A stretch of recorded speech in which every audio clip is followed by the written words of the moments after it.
Bienvenidos amigos a un nuevo programa, a una nueva edición de Controversia. Hoy tenemos un tema realmente interesante. Hablaremos sobre castigos divinos. Ya lo sabes, no te muevas, que aquí damos inicio a Controversia.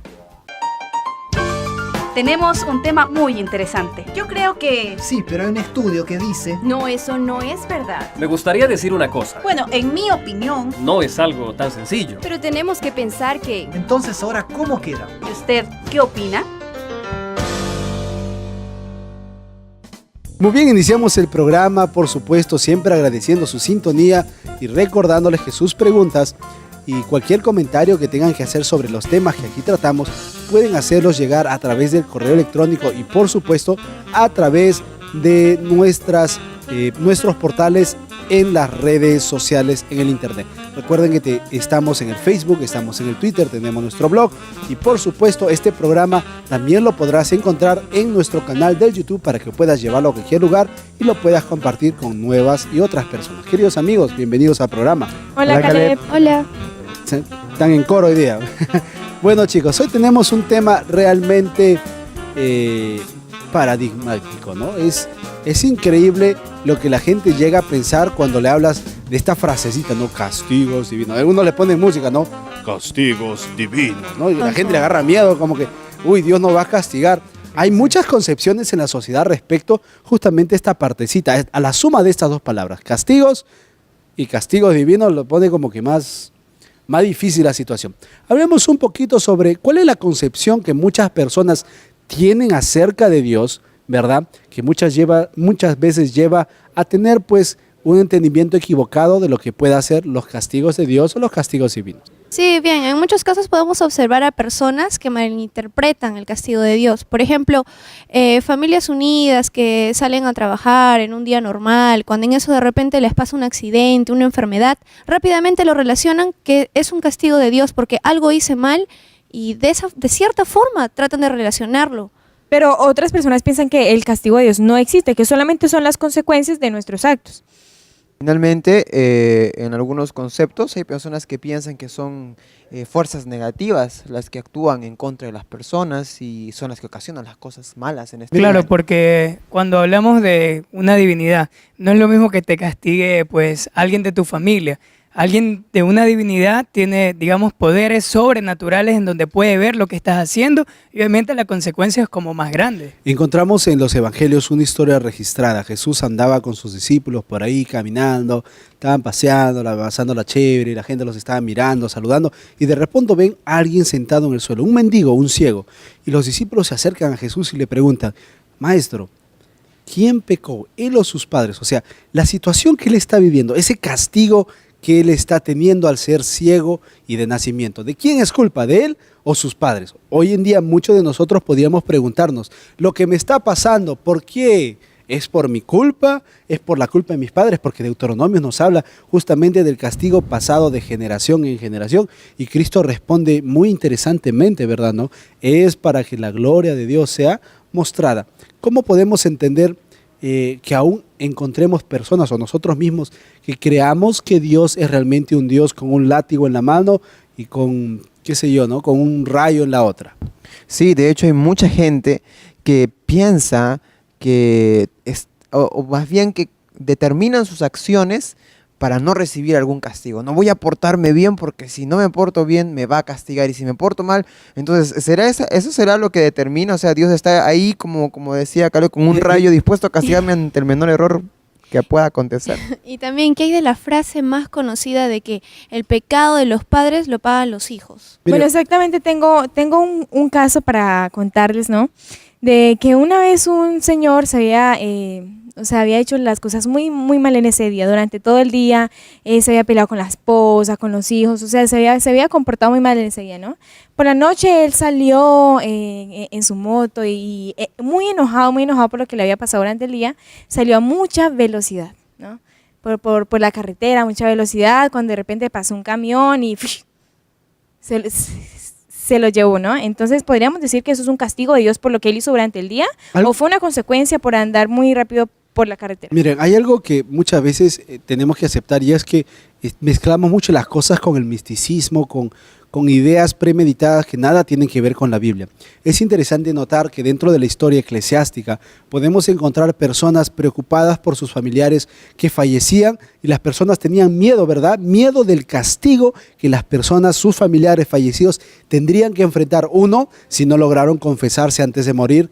Dos, si murieron en algún accidente o se murieron realmente sin ponerse en paz con todos. Entonces se nos cuenta la historia, así lo dice, así lo registra, que había personas que con el afán de disminuir el castigo, ¿verdad?, de sus seres que pasaban, según su concepción, al infierno o a un purgatorio, pudieran disminuir sus castigos. Entonces se daba ciertas acciones, se hacían algunos rituales, cultos, ceremonias, se hacían ceremonias o se daba algún dinero por ahí. O sea, todo con la finalidad de que mi persona amada, mi querido amigo, mi querida esposa, etcétera, no pasara por todo ese castigo. Realmente por mucho tiempo muchas personas hemos creído que los castigos de Dios se pueden evitar, se pueden reducir y más que nada son terribles, temibles y eternos. Y entonces- Caleb, la gente lo sabe. Como tú decías, ¿no? A lo largo de la historia, aunque muchas religiones no eran cristianas, sin embargo tenían a sus dioses y incluso habían otros que eran, digamos, para contraponer eso. No, yo me porté mal y ahora la diosa del agua o lo que sea me va a castigar. Y es más, ahora que recuerdo, en el libro de Jonás, cuando él estaba en el barco, cuando estaba huyendo, las personas que estaban ahí cuando lo fueron a despertar le dijeron, ¿no será que es la ira de tu Dios que te está buscando? Entonces ellos también lo sabían. En este marco, sobre todo en el cristianismo, a lo que se refería a Caleb, de que muchas veces tenían que hacer ceremonias que costaban a la persona. O sea, si la persona perdía un familiar, tenía que pagar, ¿no?, para que se haga la ceremonia.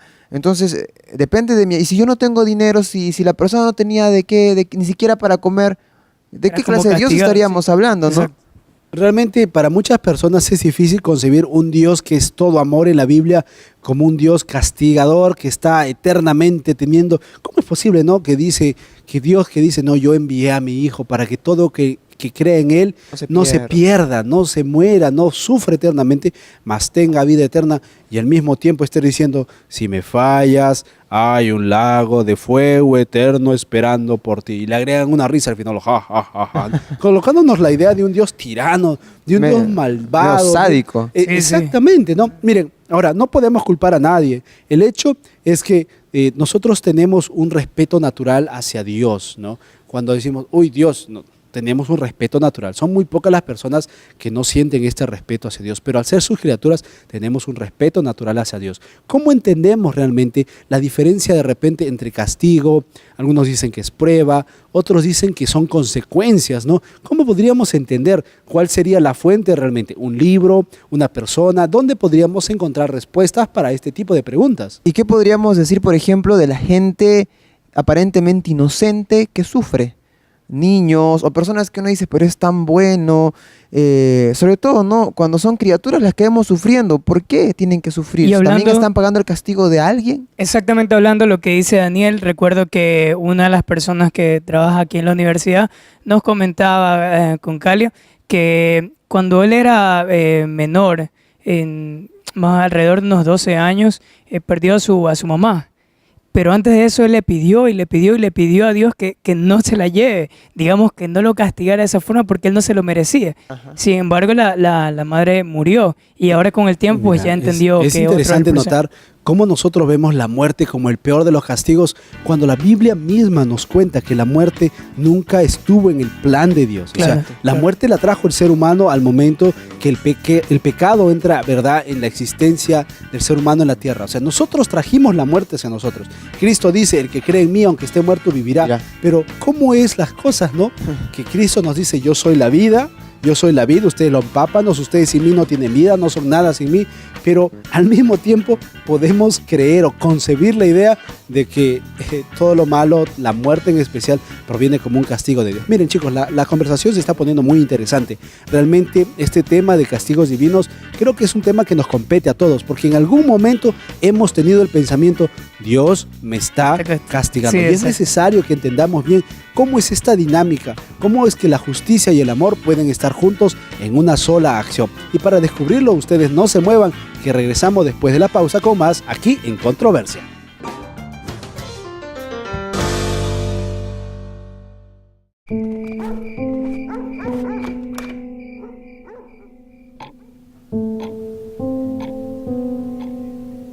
Ayer aprendí que no existe sacrificio que no cueste. Por eso, mientras todos duermen, mi universidad y yo planificamos mi futuro. Universidad Peruana Unión. Juntos.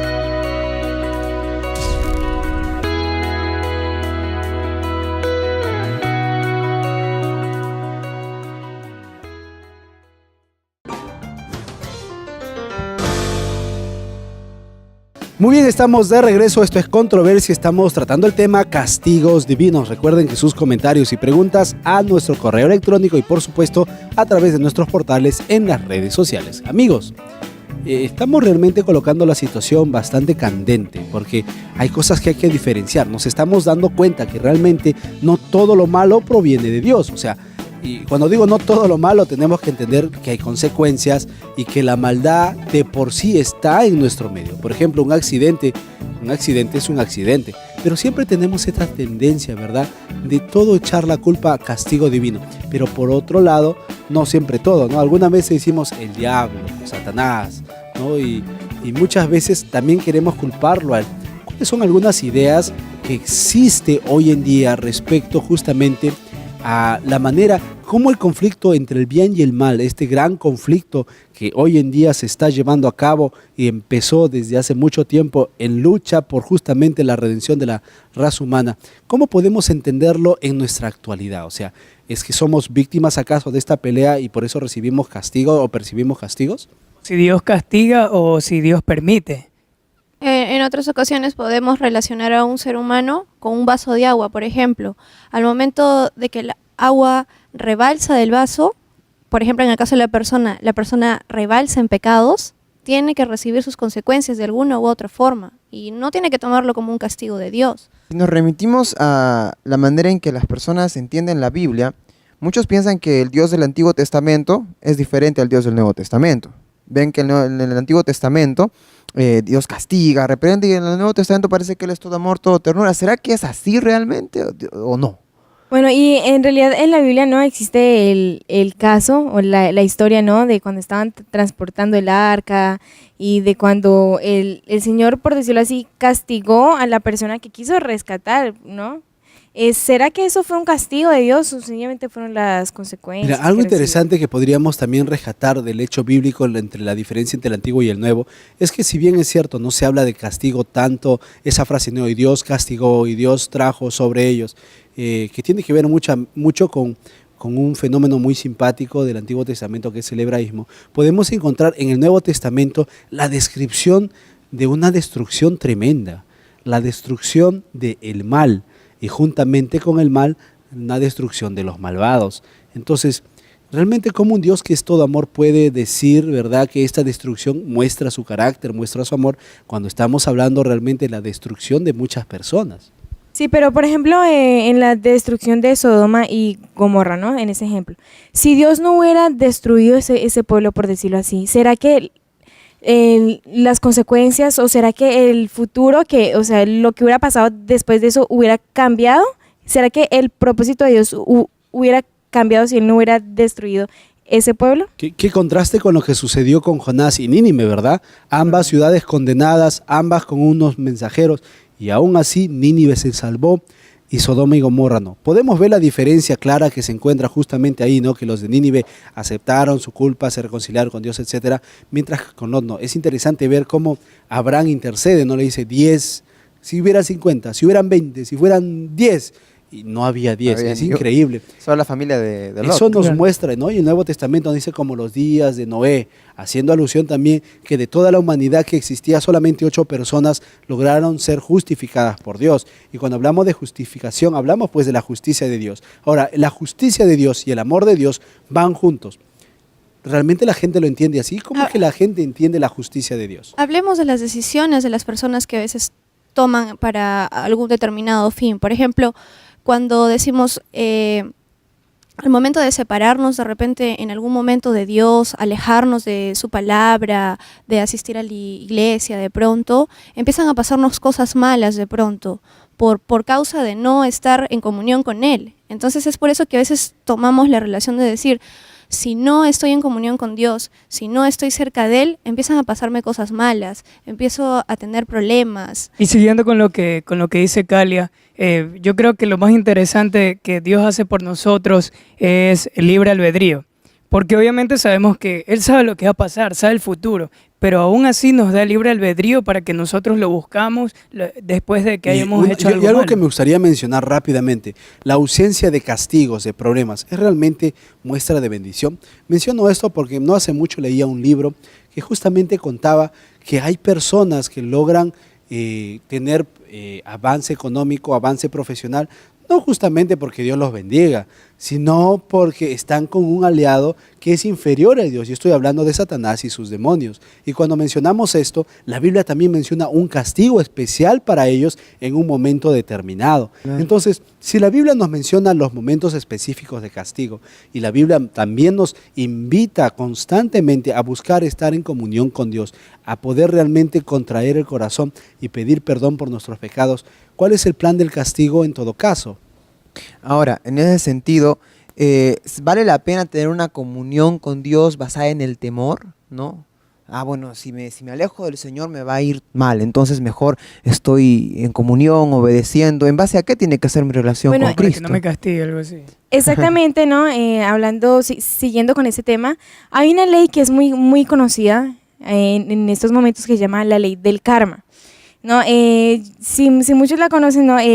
Esta ley dice que nosotros pagamos las consecuencias de nuestros actos, que todo se nos va a devolver en la vida, que si nosotros hacemos mal, nos va a devolver mal, que si nosotros hacemos bien, nos va a devolver mal. Aunque el karma está relacionado ampliamente con el tema de la reencarnación, ¿verdad? Sí, sí. Nosotros creemos en la resurrección por la Biblia. Tienes razón, la Biblia también menciona algo parecido, dice, trata a otros como quieres que te traten a ti. Como que de entre líneas dice, si tratas mal a otros, mal también te van a tratar a ti. La Biblia tiene realmente pautas muy interesantes respecto a la urbanidad. Hoy en día muchos separamos la Biblia y lo tenemos, no, es solo para cuestiones de espiritualidad, de religión, pero la Biblia realmente tiene normas de convivencia, de urbanidad, relación de padres, relación de hijos, relación de esposos. Y los errores que se cometen muchas veces se pagan justamente en ese ámbito.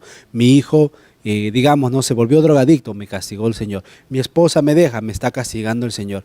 Qué sé yo, no tantas cosas, me enfermé, me está castigando el Señor. No cuidaste de la relación con tu hijo, no cuidaste la relación con tu esposa, no cuidaste tu cuerpo. Son consecuencias. Ahora, mencionaste algo, hablaste de un enemigo, de Satanás.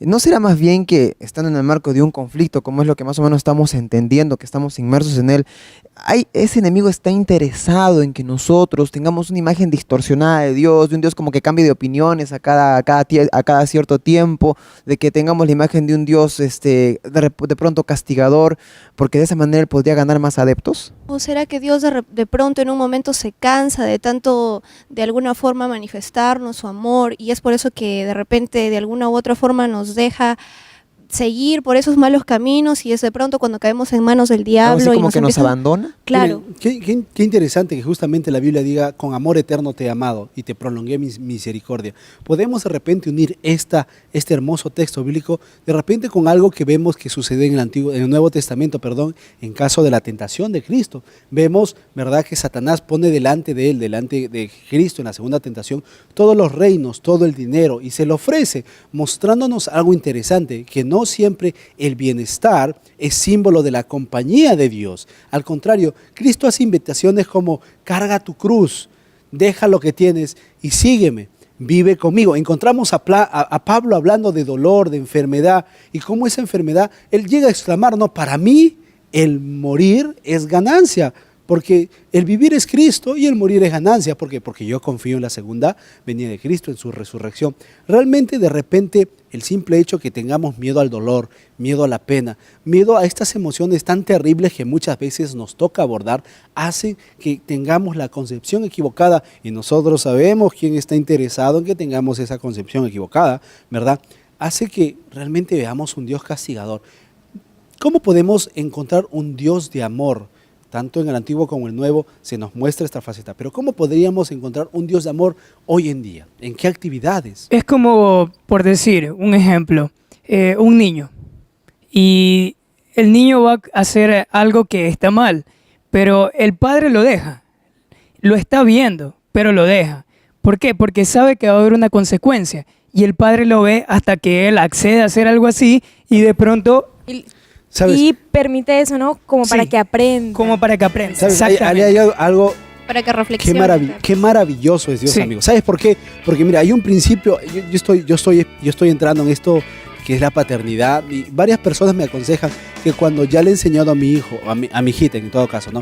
Algunas cosas a determinada edad, yo debo permitir, teniendo cuidado siempre, Sí, que si ya le he dicho que no, que le deje, ¿no? Y cuando esté en dolor o cuando le haya pasado algo y ella me mire y diga, papá, ayuda, recién vaya y le diga, hijita, esto pasa porque no me has obedecido. Creo que Dios Si tú es me lo que hubieras- hace con nosotros. Realmente el amor de Dios es incomparable. Queridos amigos, estamos llegando a un punto de la conversación en la cual estamos viendo una nueva faceta, una faceta totalmente renovada de los que son castigos divinos. Nosotros vamos a regresar en los siguientes 2 bloques con nuestro invitado, un especialista que realmente nos va a ayudar a dejar todo en orden. No se muevan, este tema está muy interesante. Regresamos con más aquí en Controversia.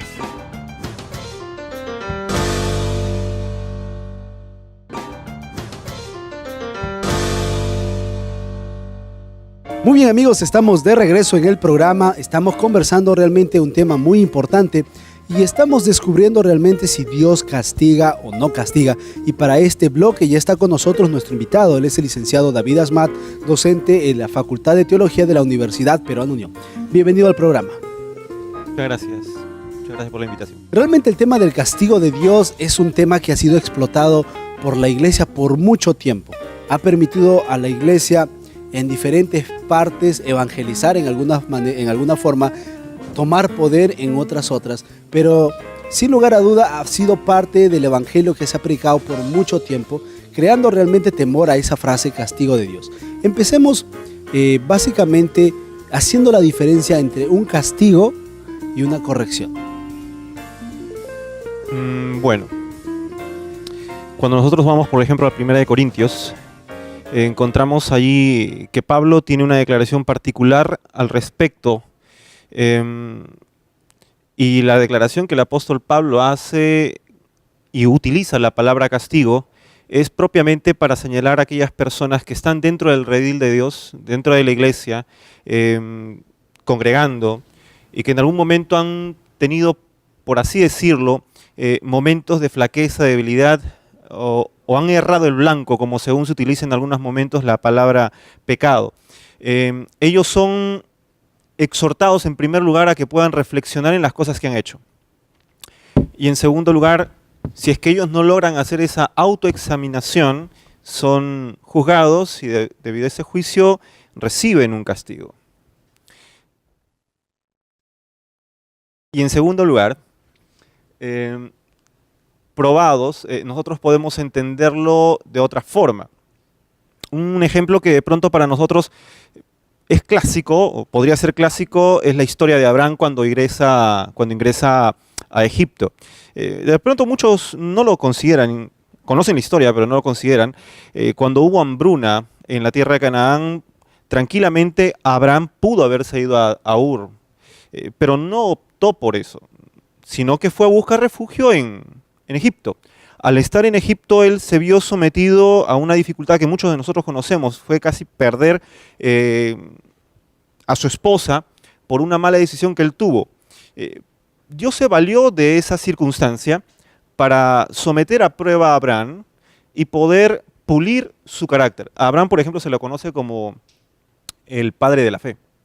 Pero da la casualidad que en esa prueba la fe le faltó, porque no confió en lo que Dios podía hacer habiéndolo llevado a ese lugar, ¿no? Entonces, son dos situaciones. ¿Dios castiga o disciplina? ¿O depende de la situación, es como Él obra?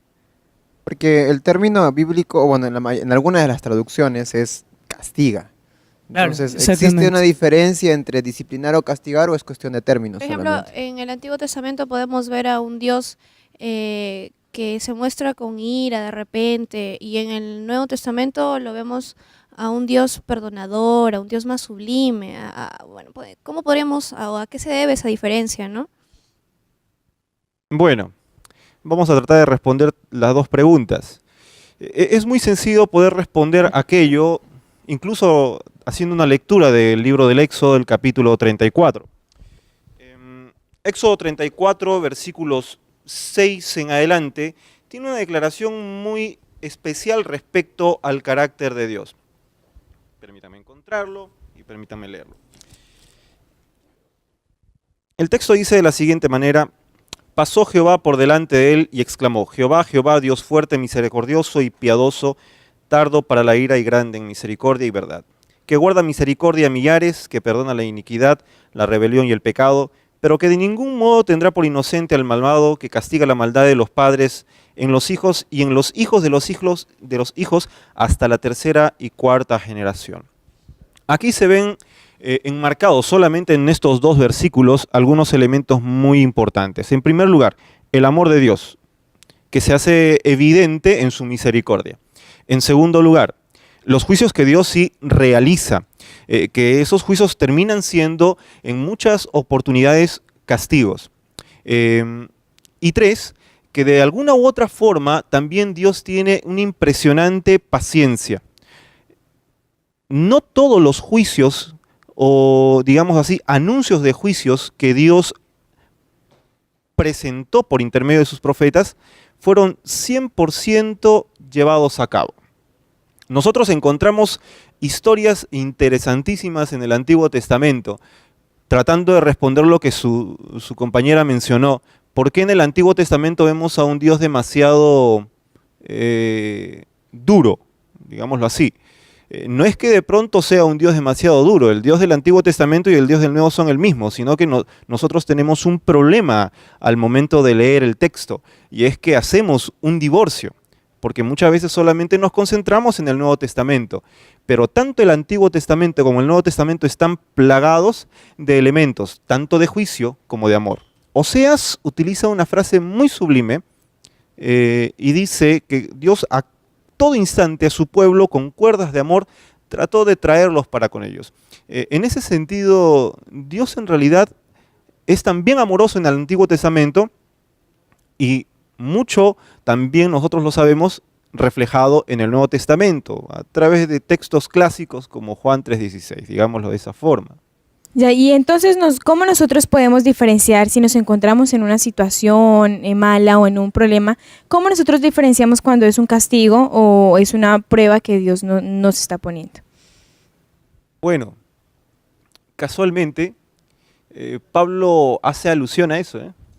Dice, cada uno de nosotros es consciente al autoexaminarse. Lo que sucede es que muchas veces el ser humano trata de hacer una diferencia bastante consciente entre lo que es en sí su condición propia y el castigo que puede estar viviendo o la circunstancia que puede estar viviendo. No logra conciliarlo. Por más que el individuo que vive lejos de Dios, digámoslo de esta forma, incluso uno que puede estar dentro de la iglesia, comienza a enfrentar circunstancias complicadas, él no se detiene un poquito y dice, algo debo estar haciendo mal, o algo de pronto debo haber hecho mal, para que ahora me esté pasando esto. Sin embargo, ojo, el hecho de que muchas personas tengan que enfrentar circunstancias difíciles no quiere decir que Dios se las ha mandado. Son muchas veces consecuencias de nuestras propias decisiones. Una de las creencias más populares que puede haber, especialmente en aquellas personas que tienen el cristianismo mezclado con algunos rasgos de paganismo e idolatría, que aún hoy en día podemos percibir, es el hecho de que si hago esto, Dios me castiga. O sea, formamos religiones o formamos cristianos, por decirlo así, que tienen una creencia, una praxis de su cristianismo basado en el miedo, que tanto puede afectar realmente el amar a Dios basado en un temor al castigo. Claro, tú muy bien lo has dicho. Lastimosamente, esto es una falta de conocimiento de Dios. Fíjense que incluso Isaías exhorta ampliamente al pueblo de Israel a acercarse a Él, conversar con Él, poner sobre la mesa, digamos, de esta forma, las dificultades existentes dentro del pueblo y también de forma personal, y les expresa de manera muy preciosa. Si tus pecados fueran como la grana, yo los voy a dejar blancos como la nieve o como la lana. El Señor en todo instante está procurando, pues, invitarnos a acercarnos para poder conversar con Él y discutir algunas circunstancias que puedan estar generando una distancia entre Él y nosotros. En el marco de un Dios amoroso, misericordioso y justo, presentado tanto en el Antiguo como en el Nuevo Testamento, como usted nos acaba de decir, la doctrina de un infierno o un purgatorio calza dentro del tema bíblico o no. Claro, Cristo lo mencionó, lo reitera varias veces, pero la concepción básicamente de un infierno no es como se los ha pintado, a consecuencia de pronto de algunas obras que salieron en algún momento, como por ejemplo la de Dante Alighieri, que es una de las que habla acerca del infierno y la describe de una manera muy interesante. Sin embargo, cuando Cristo habla del Seol, cuando Cristo habla del infierno, cuando el mismo Apocalipsis también hace alusión al lago de fuego, no habla de estos como un lugar de tormento eterno, sino a la efectividad, como dice Malaquías 4, de la destrucción o erradicación del pecado por completo. Si no, en ese sentido no estaríamos hablando de un Dios de amor, sino de un Dios verdaderamente, pues, sádico, ¿no? Muchas veces nos hemos encontrado con personas que han dicho que por el hecho de que una persona sea mala, la otra persona le dice, mira, todo lo que se hace en esta vida se paga y por lo tanto Dios se va a tomar la decisión de ponerte un pare, un alto para que aprendas de esa forma a cambiar. ¿Y cómo podríamos de repente determinar en ese tipo de aspecto? Bueno, la Biblia dice en el libro de Nahum que Dios va a presentar sus juicios, o Él es el que lleva el juicio exclusivamente contra todos aquellos que se han rebelado contra Él. No encontramos aquí un juicio o una retribución a una persona denominada justa. Solamente son llevados a juicio o son juzgados o enfrentarán un juicio a aquellas personas que de manera abierta decidieron rebelarse en contra de la voluntad de Dios. Si Dios es el que castiga o permite esto, ¿en qué lugar, digamos, está Satanás?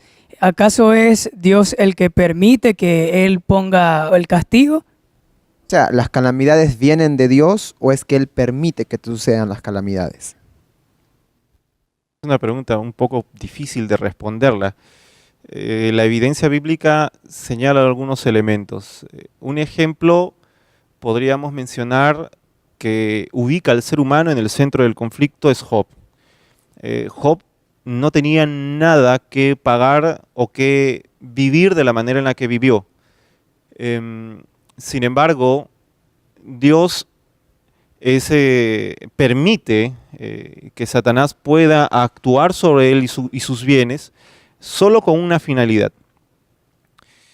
de demostrar a aquellos que vendrían, a través del testimonio de Job, que de pronto el hombre es centro de una gran lucha entre el bien y el mal.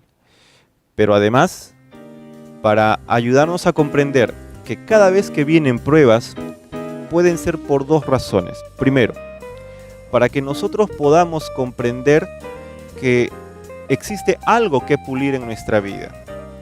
Porque hay cosas que nosotros tenemos ocultas y ni siquiera nos podemos dar cuenta. Pero estas pruebas, estas cosas que de pronto Dios permiten pulir nuestro carácter. Muy bien, estamos entrando a una parte del tema en la que podemos básicamente ver elementos claros y al mismo tiempo separados. El amor de Dios y su justicia son dos cosas bien claras, pero al mismo tiempo que van juntas. Vemos el elemento de castigo, vemos el elemento de consecuencia y también vemos el elemento de lucha entre bien y el mal. Realmente estamos entrando dentro de un tema muy interesante que es Dios castiga. Si tú quieres seguir descubriendo más cosas sobre este tema, no te muevas, que ya regresamos con más aquí en Controversia.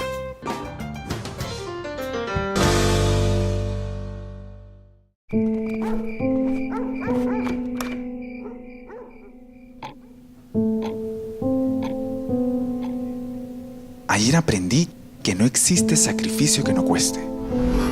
Por eso, mientras todos duermen, mi universidad y yo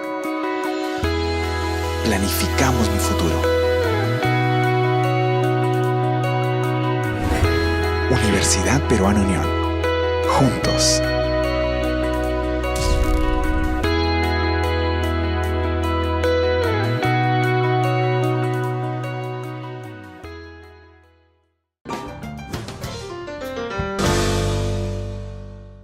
Muy bien amigos, estamos de regreso en el programa, estamos ya en el último bloque y hemos estado conversando un tema realmente importante y muy interesante, castigos divinos.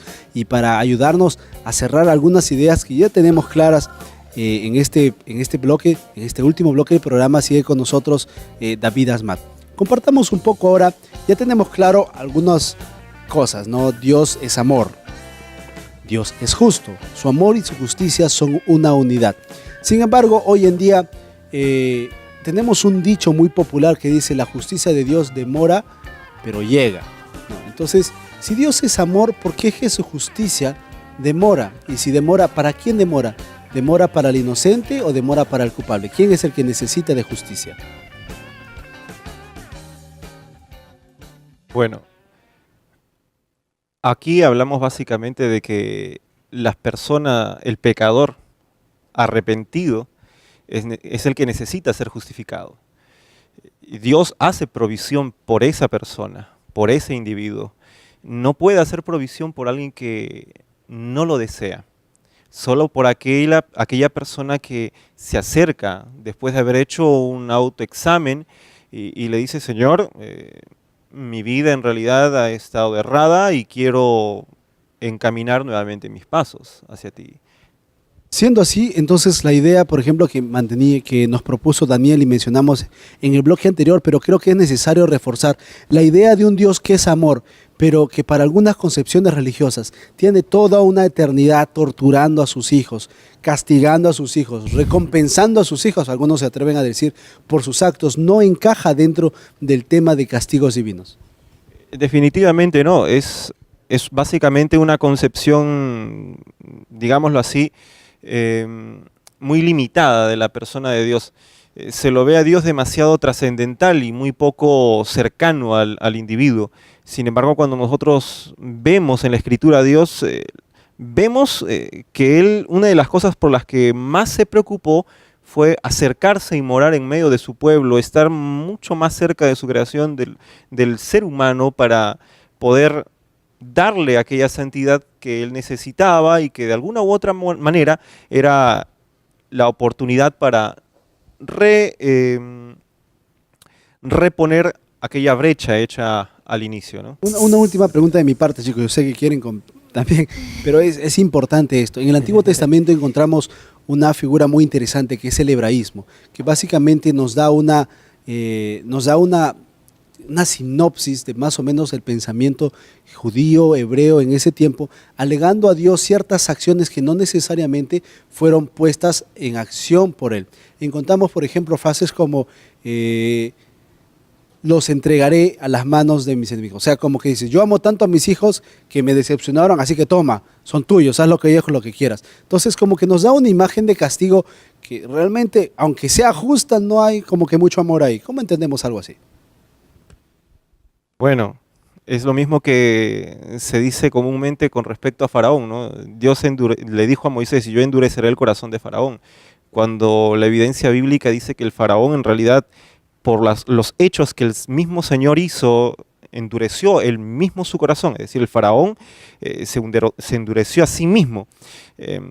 Nosotros, las personas, cuando observamos la historia del pueblo de Israel, encontramos lastimosamente una serie de llamadas de atención por parte de los profetas.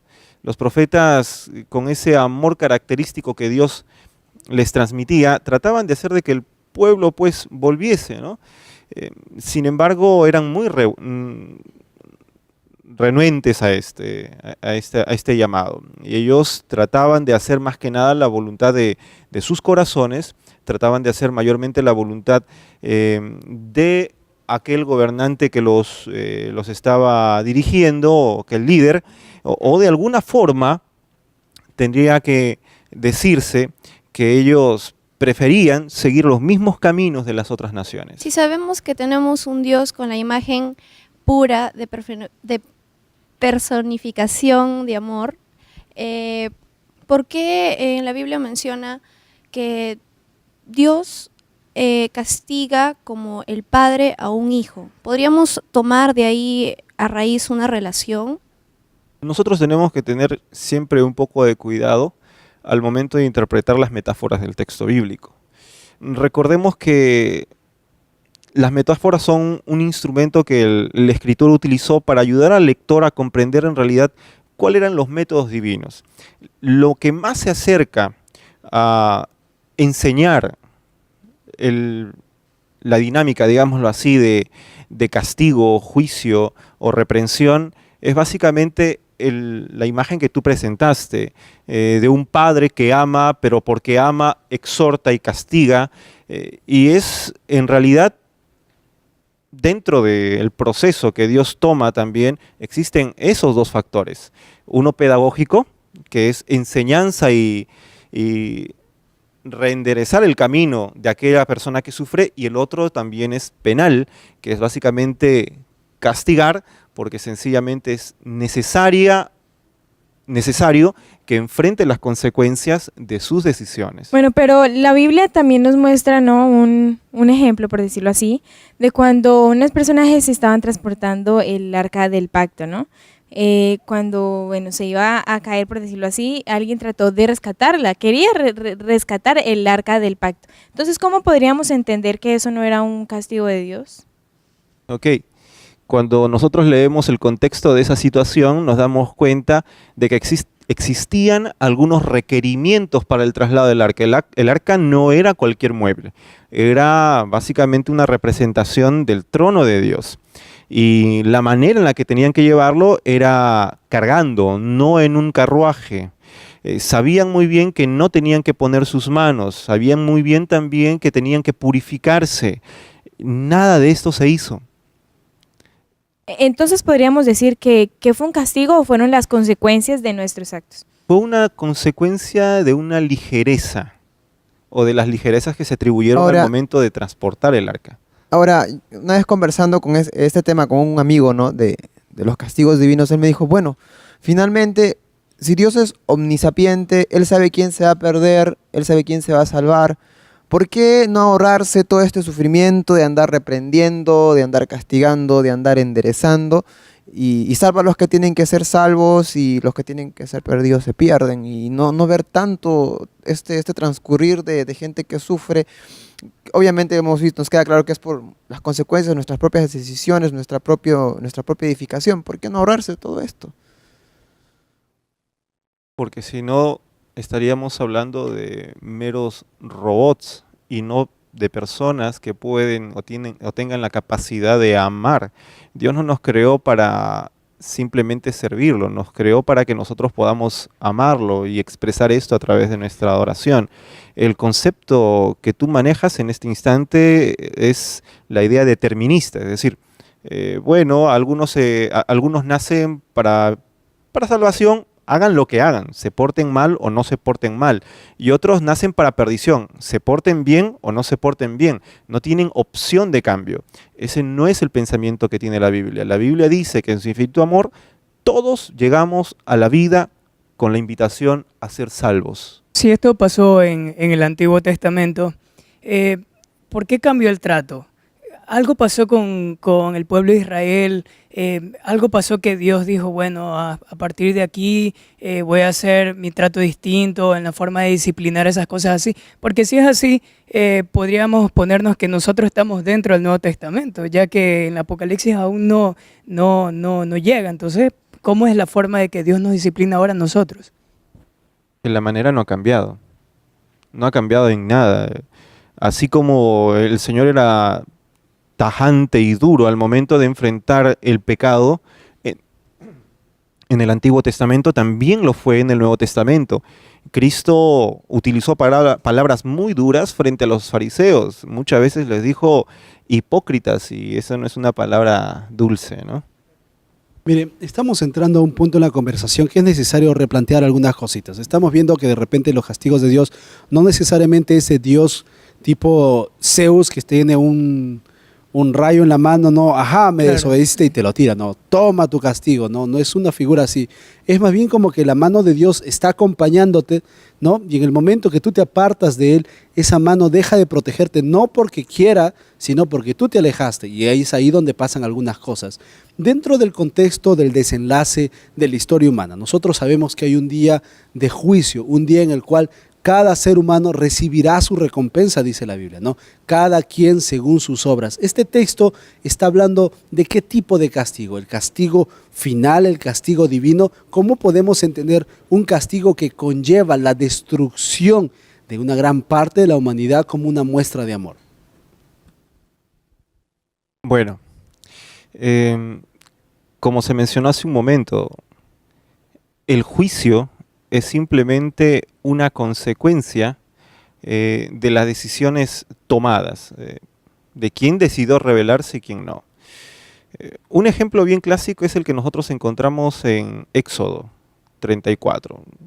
Y no sé si podremos leerlo una vez más, pero Éxodo 34, capítulo 34, versículos 5 y 6, nos muestra una situación muy importante en la que el pueblo de Israel, habiendo sido un pueblo escogido, decidió corromperse e ir en pos de un ídolo. Cuando Moisés llega, todo el peso de la ley debió caer sobre este pueblo rebelde. Pero aquí encontramos un cuadro muy importante. Encontramos de pronto a un Moisés que intercede. Un Moisés que le dice a Dios, mira, no lo hagas, si quieres bórrame a mí del libro de la vida y déjalos a ellos. Muestra tu misericordia. Versículos más adelante encontramos una declaración de Moisés mismo que dice, definitivamente la ira no es lo tuyo, tú eres muy lento para enojarte, tú eres más amoroso. Eso es confirmado incluso por el mismo Isaías en el capítulo 28. Y le dice, mira, gracias por ese infinito amor que tú nos tienes.